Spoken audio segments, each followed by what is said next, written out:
एक समय की बात है। एक छोटे से गांव में चुड़ैल के किस्से बहुत मशहूर थे। गांव वाले कहते थे कि गांव के पास वाले जंगल में एक खतरनाक चुड़ैल रहती है, जो रात के समय गांव के लोगों को परेशान करती है।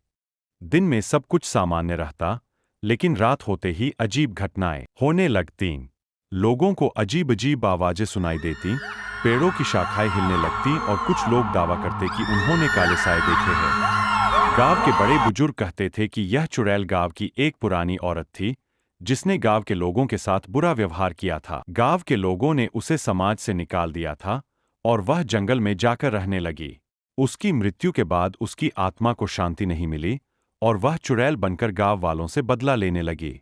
एक रात गांव के कुछ युवाओं ने तय किया कि वे इस रहस्य का पता लगाएंगे। वे साहस जुटाकर जंगल की ओर बढ़े।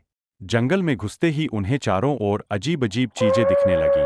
पेड़ों की शाखाएं बिना हवा के हिल रही थी और हर तरफ सन्नाटा था। कुछ दूर चलने के बाद उन्हें एक पुराना, टूटा फूटा घर दिखा, जिसे वे लोग चुड़ैल का घर मानते थे। वहां पहुंचते ही एक तेज हवा का झोंका आया और उनके कानों में एक खतरनाक हंसी गूंजने लगी। सब डर गए और पीछे हटने लगे, लेकिन उनमें से एक युवक ने हिम्मत करके अंदर जाने का निश्चय किया। जैसे ही वह घर के अंदर गया, उसे एक पुरानी किताब मिली। उस किताब में चुड़ैल के बारे में सारा सच लिखा था। कहानी के मुताबिक वह औरत वास्तव में एक निर्दोष महिला थी, जिसे झूठे आरोपों के कारण गांव से निकाल दिया गया था। उसकी मौत के बाद उसकी आत्मा बदले की भावना से भर गई थी।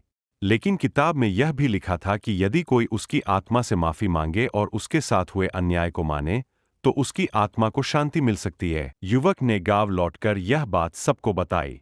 गांव के लोगों ने मिलकर उस जगह पर एक पूजा का आयोजन किया और चुड़ैल से माफी मांगी।